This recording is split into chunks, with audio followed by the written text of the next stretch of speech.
Senador Exalci Lucas, bem-vindo, boa tarde ao senhor. Por que o senhor acha que isso vai resvalar na imagem do presidente, ainda mais neste momento de campanha presidencial? Nós estamos na beira da campanha presidencial já. Bem, primeiro quero agradecer, Piotr, a participação no programa. É um momento importante da gente esclarecer algumas coisas. Evidente que nós estamos aqui no Senado fazendo o nosso papel. A Comissão de Educação fez hoje já a primeira audiência, ouvindo os prefeitos. Na quinta-feira nós vamos ouvir os pastores e também o presidente do FNDE, e na terça-feira que vem vamos ouvir o ministro. É evidente, né, da forma como as coisas estão colocadas, a gente tem que apurar, e evidentemente que qualquer denúncia de irregularidade, de corrupção, lógico que afeta, não é, os governantes diretamente. Afinal de contas, quem é responsável pelas nomeações é o Executivo. Agora, precisamos apurar, né? Ainda não estamos tirando nenhuma conclusão ainda, mas, evidentemente, confirmado aquilo que foi colocado, não é? Evidentemente que pode respingar. Agora, a gente precisa muito avaliar, Piotr, é bom aproveitar isso, a gente precisa de políticas públicas de Estado. Nós já estamos no quinto secretário, no quinto ministro da Educação, e a gente precisa realmente avaliar uma política pública que tenha consistência e que seja de Estado, né? Então, qualquer apuração aqui que determine, que apure qualquer desvio, evidentemente que reflete diretamente em quem comanda o processo, não é isso? Senador Marcos Rogério, o que acontece exatamente? Está acontecendo no Ministério da Educação? Porque nós tivemos primeiramente a denúncia de benefício maior a amigos de pastores. Foi essa exatamente a informação que a gente ouviu naquela gravação. E agora, um sobrepreço que chama atenção em relação à compra de ônibus escolares. Isso vai, obviamente, contaminar o debate eleitoral. É quase impossível que não seja tocado nesse assunto durante a campanha. A gente sabe como funciona uma campanha. Mas qual a sua opinião? Isso chega no presidente da República? Adalberto, Piotr, primeiro um prazer participar com você na Jovem Pan desse debate e ter a honra de estar aqui ao lado do senador Exalci Lucas, senador pelo Distrito Federal, e falando de um assunto como esse. Veja, obviamente que esse é um assunto que já chegou no debate eleitoral. Aliás, ele está tendo todos os contornos que tem em razão de ser um ano eleitoral. Eu penso que denúncias, qualquer que sejam elas devem ser encaminhadas às instâncias próprias e apuradas, e identificando responsabilidades, enquadrando, né, quem as tenha praticado ou dado causa a essa situação e punido na forma da lei. Agora, daí a dizer que isso vai chegar no presidente da República, eu acho que ainda é um longo caminho. Eu tenho, ao longo desse tempo todo, Piotr, observado que há um esforço muito grande da oposição de querer carimbar nesse governo uma marca que nós vimos muito no passado, a marca dos desvios, a marca da corrupção, a marca do toma lá da cá. Nesse governo, isso não tem se confirmado, não passam de narrativas. Até esse momento, do que foi apurado até agora, não vejo indícios que apontem para o governo federal, o próprio presidente da República, e nem mesmo o ministro Milton. Eu acho que o ministro Milton, nessa situação toda, nessa relação com os pastores, eu o conheci de perto, continuo considerando, não tenho razão nesse momento para achar que ele tenha participado de qualquer conluio, de qualquer associação criminosa. Acho que faltou um pouco de vigilância, e estou usando um termo aqui que é muito conhecido, especialmente no segmento religioso. Faltou vigilância, né? Talvez tenha confiado demais na relação com pessoas que, em razão da fé, teve acesso ao ministério e tenham, talvez, abusado dessa confiança em relação ao ministro. Mas das apurações que aconteceram até agora, não mostra qualquer evidência de crime cometido pelo ministro. Mesmo porque essas políticas públicas de recursos da educação são capitaneadas, sobretudo, pelo FNDE, que é uma autarquia que tem sua autonomia. O MEC, ele faz mais que a fiscalização, mas todo o desenho de política pública, né, o sistema que operacionaliza tudo isso é do FNDE. Eu vou fazer uma pergunta exatamente igual aos dois senadores, porque óbvio que a apuração vai acontecer e vai se descobrir quem é culpado e qual a extensão da culpa de cada um e em que autoridade chegou. Mas tem uma coisa que é muito clara e não é uma coisa que aconteceu só neste governo, neste caso especificamente, isso acontece em sucessivos governos de várias agremiações partidárias, para usar uma expressão do mundo político. Preço de mercado é uma coisa, preço cobrado de governo é outra. E neste caso dos ônibus, salta aos olhos. Independentemente de quem tem a culpa, fato é por que para o Estado está se cobrando um preço tão alto ou se orçou um preço tão alto para um ônibus que no mercado se paga muito menos. Senador Exaussi, eu começo com o senhor. Por que há essa diferença no preço cobrado do Estado brasileiro? Lamentavelmente, como nós não temos uma política pública de Estado, como a gente não tem, né, uma ação conjunta de governo, cada ministério é como se fosse um governo diferente, não é? Então, como o governo não é um bom pagador, né, você percebe claramente nos estados, nos municípios e também na União, que aquilo que é comprado pelo governo tem a parte burocrática, tem o empenho, restos a pagar. Então, quem vende para o governo coloca o sobrepreço também, porque tradicionalmente os governos não pagam, como na iniciativa privada. Então, é muito mais moroso para receber, normalmente vai para a justiça, os editais normalmente acontecem direcionados, superfaturados, basta ver o que acontece nos governos. O que falta é um governo que tenha realmente uma ação coordenada, que seja um governo único. Você não pode dar, porque não basta não roubar, você não pode deixar roubar. E o que a gente percebe é que existe uma liberdade de várias ações de diversos órgãos que acaba acontecendo isso. Então, esses preços, normalmente, eles são colocados porque normalmente tem isso. Tem sempre alguém querendo cobrar propina, tem gente querendo receber, para receber a fatura na data certa. Então, tem sobrepreço em função disso.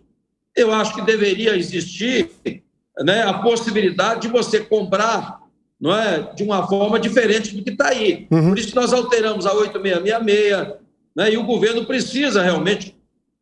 Não pode ficar analógico, né? Você não é um governo totalmente analógico. Nós estamos no século XXI, já devia estar tudo digitalizado, online, né? Então, falta também, né, uma iniciativa do Executivo de propor mudança na lei para que não aconteça esse tipo de coisa.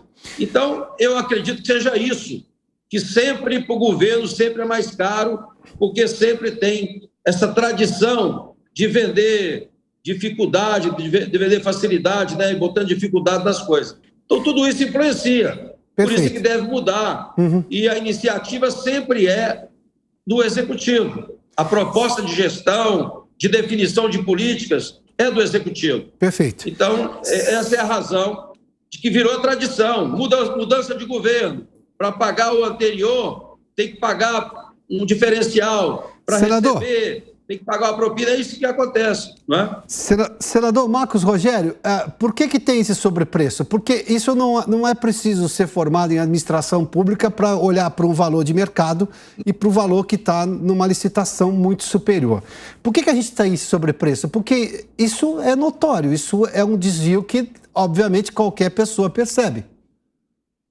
É verdade. Bom, Adalberto, primeiro fazer um registro aqui que assim, nós temos muitas narrativas acusatórias contra o governo do presidente Bolsonaro, mas até esse momento não há uma única evidência de ato de corrupção. Corrupção zero no governo do presidente Bolsonaro até esse momento. Agora, esse é um governo que não rouba, não deixa roubar e quando há suspeitas manda investigar. Não faz como no passado, jogar debaixo do tapete e tentar proteger os companheiros. Há uma diferença aqui.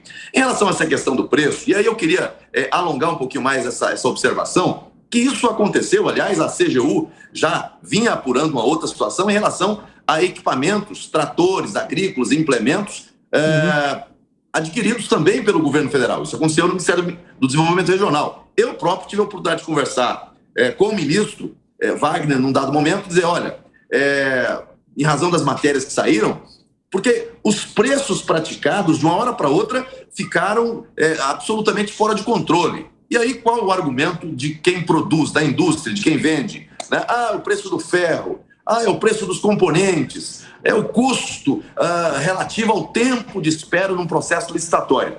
Tudo isso é levado em consideração. Essa disparidade aí, eu acho que tem que ser apurada, e aí eu não sou contra o papel de controle do Tribunal de Contas da União, eu acho que ele é fundamental, que se apure, né, se há realmente aqui sobrepreço, né, não conectado a uma realidade de mercado, quem deu causa a isso tem que responder por essa situação. Mas eu digo que nesses últimos 2 anos nós tivemos uma situação em relação aos preços, né, de equipamentos, de veículos, e é o caso dos ônibus também, onde o preço estava num patamar e teve aí 200%, 300% de aumento. Bom, vamos lá, porque o senador Marcelo Castro, presidente da Comissão de Educação, afirmou que vai apurar justamente todas essas denúncias. Já o deputado Ricardo Barros, que é líder do governo na Câmara, antes do ministro Milton Ribeiro ser demitido, pediu cautela. Esse povo se sente completamente impune e capaz de fazer qualquer arbitrariedade, mesmo com o alerta dos órgãos técnicos e dos órgãos de controle. Eles estão passando por cima de tudo isso. Então, evidentemente, que todos nós, que somos da Comissão de Educação, a qual eu presido lá no Senado, nós vamos tomar todas as providências para investigar e trazer os esclarecimentos para a opinião pública. Na minha opinião, o ministro da Educação deve permanecer no governo e fazer as explicações que lhe sejam demandadas, né? Como acontece em todos esses momentos de questionamento, os ministros vêm aqui, discutem nas comissões aqui temáticas da casa, respondem aos questionamentos dos órgãos de controle e, ao final, temos alguma solução. Nós temos o exemplo da CPI, né, que mobilizou esse país por meses e que não produziu nada, zero, juridicamente nenhum efeito foi conseguido provar pela CPI. Fato é o que a gente está vendo, é que parece que tem muito intermediário, negociações dentro do Ministério da Educação. Não se questiona as intenções, se questiona o porquê que eles estão lá, porque do ponto de vista técnico não deveriam estar, porque quem faz isso são servidores ou, obviamente, políticos que estão representando suas regiões. Bom, agora são 4h26. Senadores, eu tenho mais 2 minutos para encerrar o programa, mais 1 minuto cada um, por gentileza, e a pergunta é essa. Tem muita gente no Ministério da Educação que não deveria estar lá? Eu estou falando desses intermediários. Senadores, Alci, 1 minuto, por gentileza. Eu acho que sim, né? A gente precisa, de fato, criar condições para que não ocorra isso. O TCU, o Tribunal de Contas, normalmente, quando faz auditoria, só vai chegar no ponto final daqui a 5 anos, 10 anos. Né? Essas coisas tinham que ser concomitantes. As auditorias precisam ser feitas concomitante à liberação, porque senão vai continuar acontecendo isso. Agora, eu participei de todas as CPIs no Congresso. Né? Tem que ver, porque no governo passado e no governo atual são os mesmos partidos que estão comandando. Isso é que tem que apurar também. Né? Então, a gente precisa estar atento, o Tribunal de Contas já suspendeu, mas a gente precisa apurar. O Senado Federal está fazendo o seu papel. Vamos ouvir o ministro, vamos ouvir realmente os pastores, né? Senador Marcos Rogério, a pergunta é a mesma para o senhor. Tem muita gente que não deveria estar dentro do Ministério da Educação fazendo intermediação?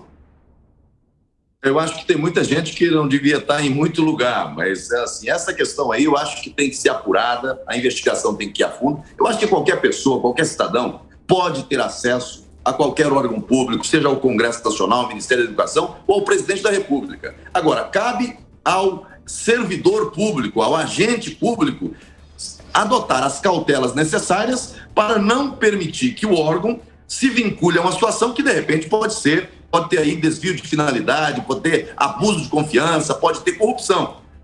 Eu penso que a investigação vai trazer aí os esclarecimentos necessários. Até esse momento, não se fala em uma conduta criminosa por parte do ministro. Agora, me parece que pessoas que gozavam da confiança dele agiram lá na ponta de maneira que não me pareceu muito adequada. Eu acho que a investigação tem que apontar o que aconteceu e se aconteceram crimes desvios ou erros que sejam enquadrados e punidos. Mas a própria CGU, na investigação preliminar que fez, me parece não ter apontado na direção do ministro ou do ministério, e sim uma ação de terceiros. E aí cabe à Polícia Federal fazer essa investigação. Senador Marcos Rogério, obrigado pela gentileza da participação no debate. Senador Exalci Lucas, do PSDB do Distrito Federal, obrigado também pela participação. Senhores, boa tarde, hein?